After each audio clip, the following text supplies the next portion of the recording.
So this is how we know things. Yeah. Made in an office, and Mawlana used to call it the headquarter. There's so many sockets you can hear from him where he speaks about the headquarters. And a headquarter, it says in the name, I asked myself often, why does he say this name headquarter? That is something what you say when there is a plan happening, right? When there is something happening where decisions are made, where rules are made, and so on and so on. That's the headquarter, where the commands are made. So he said the headquarter. And this divine name, this hidden name, which is either the hundreds or the 109s, it depends how you want to look at it.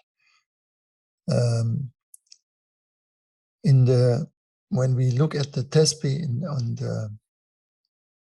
on the thing, how we count after the prayer our zikr, or how we count our zikr, it has usually 100 beats, but it's divided in 3 times 33, and the 101 is the alif. It's this long one, and that is called actually the hidden name.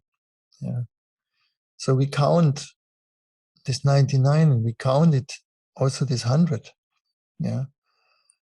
But we don't know which one is the name. So, but we use it to count. And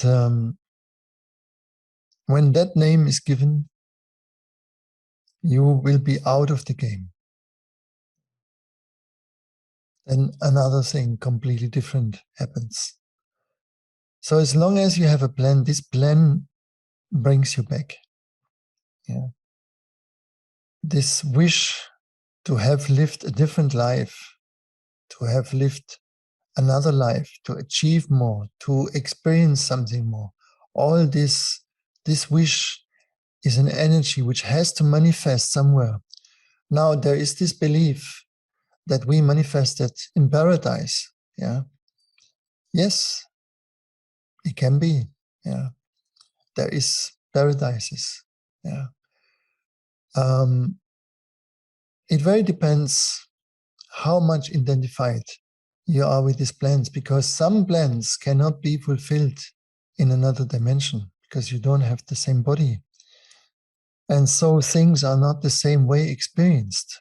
This body has a very special faculty to experience things in an intensity which is different than in other realms, in other dimensions. So the matrix communicates with us through numbers. And our progress into the digital is this 0-1. That means we are coming close to understand the matrix in a technical way as well.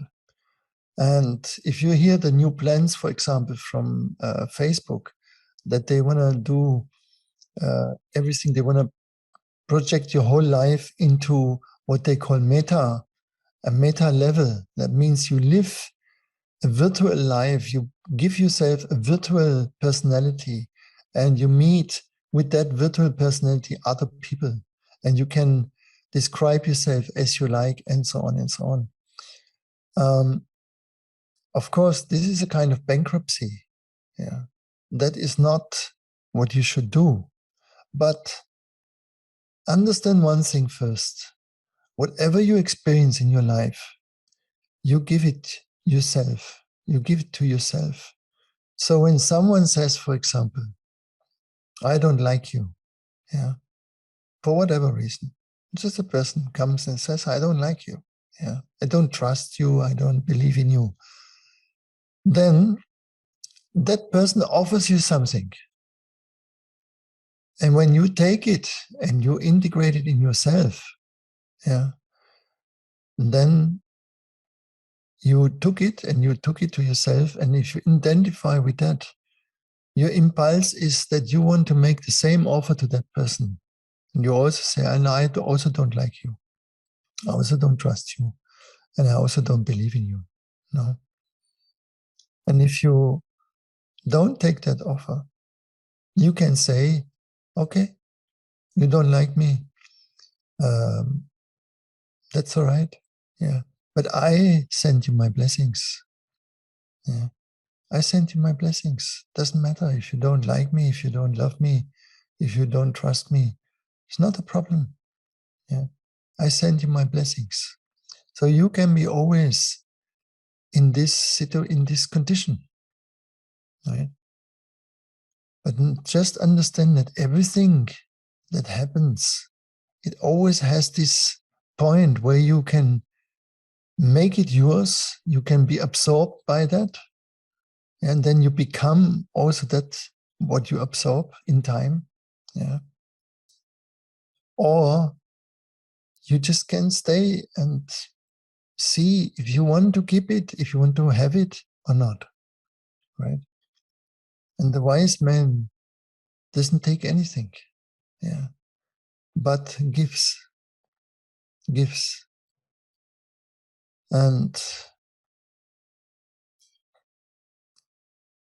when you understand that everything you need, you have it with yourself, in yourself, you give it to yourself, then you understand also why we are born alone and why we die alone.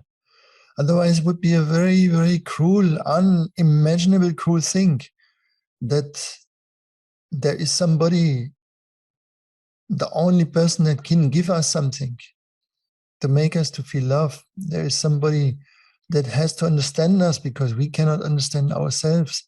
That somebody has to confirm us because we cannot give confirmation to ourselves. We cannot give confidence to ourselves, right? So this is not our belief.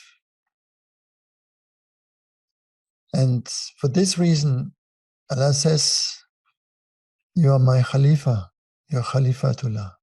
Yeah. You're my representative. So what you cannot do, that God can do. Yeah. What God can do, you can do. That's the meaning of a Khalifa, right? This is why we say to some sheikhs, he's a Mawlana. Mawlana is a divine name. Yeah. It's also Ya Mawlana. Yeah. It's also in the Quran. Yeah. Oh, our master.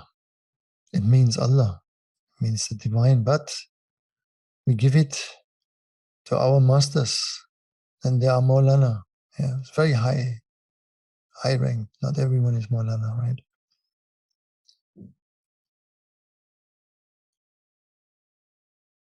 But in your potential, in your possibility, you are Mawlana. Yeah.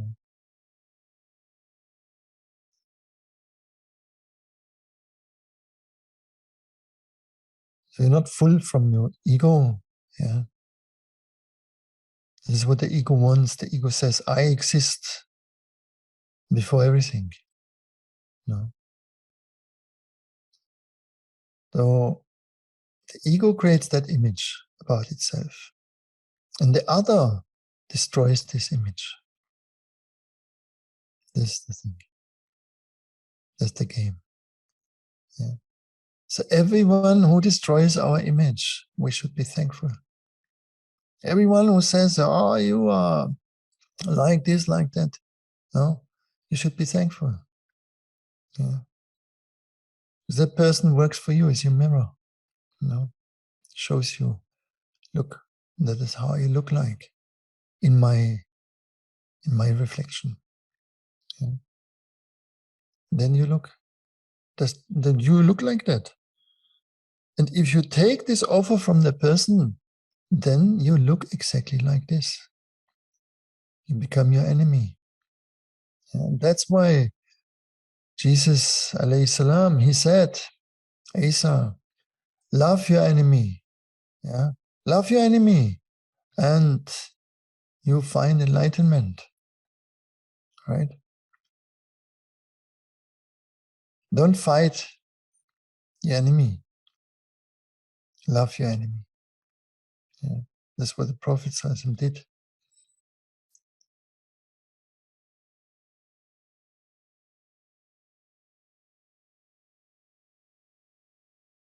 So let it be enough for today. And thank you very much for your time. And may Allah bless you. and gives us happiness and love in our heart and the power to bless any person who's with us. Thank you very much. Assalamu alaikum wa rahmatullahi wa barakatuh.